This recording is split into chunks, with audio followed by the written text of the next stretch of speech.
press the button, subscribe.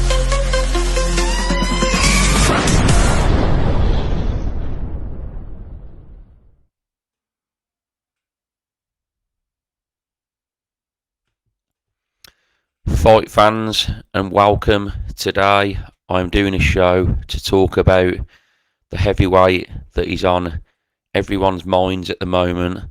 That is the young, big knockout machine, Moses Itauma. I thought I'd come on and do this show because, as I've just said, the hype around him at the moment is absolutely huge after what he done on Saturday night, after blasting out Mike Balogun within 2 rounds. Mike Balogun was an ex-American footballer. He was put in that ring basically for Moses Itauma to do a job on him. You can only beat who he's put in that ring. But Mike Balogun was also put in the ring with Murat Gassiev and was blasted out in 2 rounds too.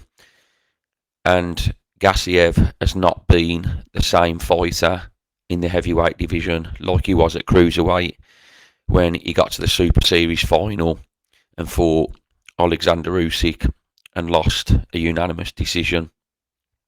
So we need to put things in perspective really of what he's just done, but it was a terrific performance, and as I said, you can only beat who he's put in front of you. I mean, Moses Itauma, so far, his opponents on his record with the best names is Demsey McKean and also Marius Vac. Marius Vac was already past it. He's well gone now in the heavyweight division. He had a decent career. We know he fought for a world title against Vladimir Klitschko. He was always known as a big, durable, solid guy with a great chin. Them things are gone now. He's had his time. The young gun, Moses Itauma, come through and blasted him out once again. Demsey McKean was a great win. I actually, on a preview show, said before that I fancied Demsey McKean to at least take Moses Itauma rounds, and he didn't. But the one thing you say about in that fight, Demsey McKean looked a nervous wreck, sort of like how Mike Tyson used to make opponents scared and put the fear into them, and that's exactly what he done with Demsey McKean. So, you know, whether you can sort of judge that fight on what Demsey McKean has sort of got in the heavyweight division, I don't know, but he looked petrified from the off. I'm not taking anything away from Moses Itauma at all. He had a great amateur background. He was undefeated. He's got lots of things going for him. He's got fast hands. He's technically very, very good. He's young. He's athletic. He looks the part. And he does look absolutely ferocious. But we do have some big buts, I believe, in this. With the UK, we love a hype job. We haven't seen his chin tested yet. And I saw Adam Cattrall of TalkSport say, well, you know, all those that keep saying about we haven't seen his chin tested yet, who's going to test his chin? But we also said the same things along the lines of what people are saying for the likes of David Price, who went on a very similar journey, knocking a lot of guys out, people he was expected to knock out. But 16 fights in, he come up against Tony Thompson, who's a durable world title challenger. David Price got clipped in that fight. He was gone. And let's be honest, even the rematch, he come unstuck. David Price, after that night, was never really ever the same again. And we was hyping him up. The big knockout man, he's going to be world champion.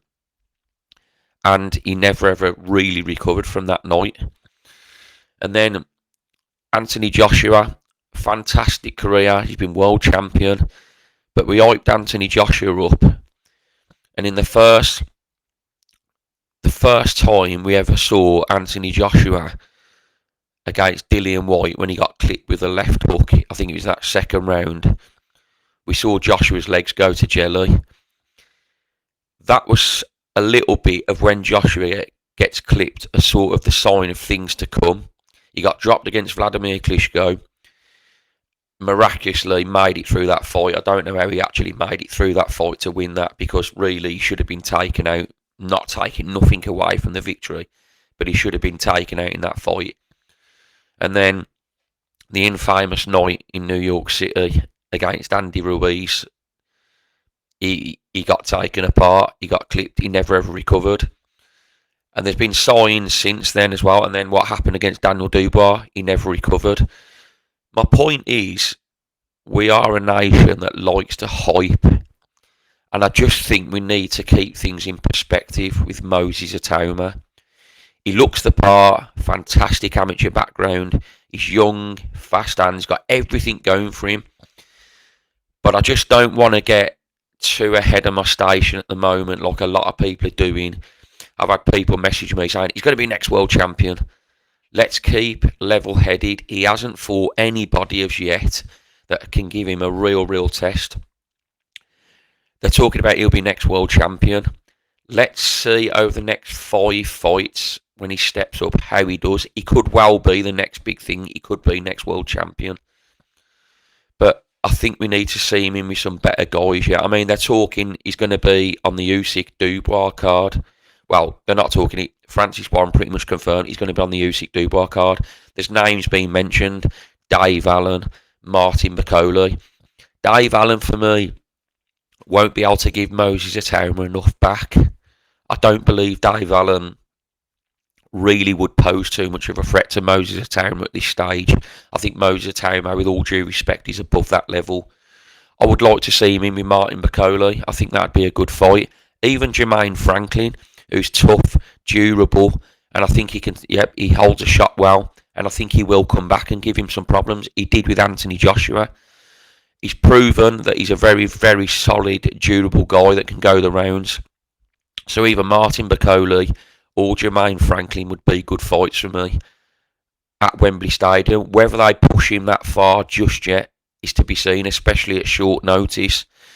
But Billy Nelson, what he's quite famous for, he's already coming out with he's got no chin. We've heard he's got no chin. He doesn't want to elaborate on it, but we have heard things before from Billy Nelson where he's hyped up Martin McCauley and he hasn't quite lived up to it.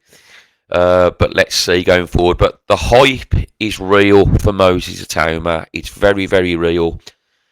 I'm keeping level-headed about it. We don't know what he will do yet. There's also more questions about his engine. Can he go 12 rounds? Can he go in a long, active fight?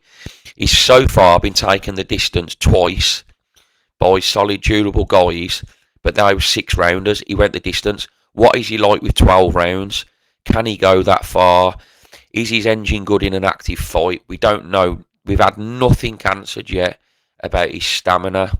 These questions need to be answered before we get on the real serious hype train. I'm taking nothing away from Moses Itauma at all, but we are a nation who loves a hype. Let's just keep our feet on the ground and level-headed before Moses Itauma gets through the levels. Like I said, David Price was doing the same thing. Anthony Joshua was doing the same thing. Anthony Joshua will become world champion, but we saw his chin checked early on and we knew that he didn't quite hold a shot that well.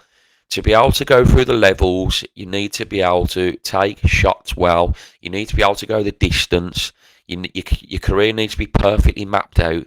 So let's just see what happens. I'm excited, and a lot of people are, but my statement to everybody is let's just keep level-headed, our feet on the ground, and hopefully we have got ourselves another future world champion. So I'm interested to see what you think. Drop in the comments what you think. Am I right? Am I wrong? It'd be great to see what you all think. Keep liking my content, keep subscribing, and have a great day. Thank you.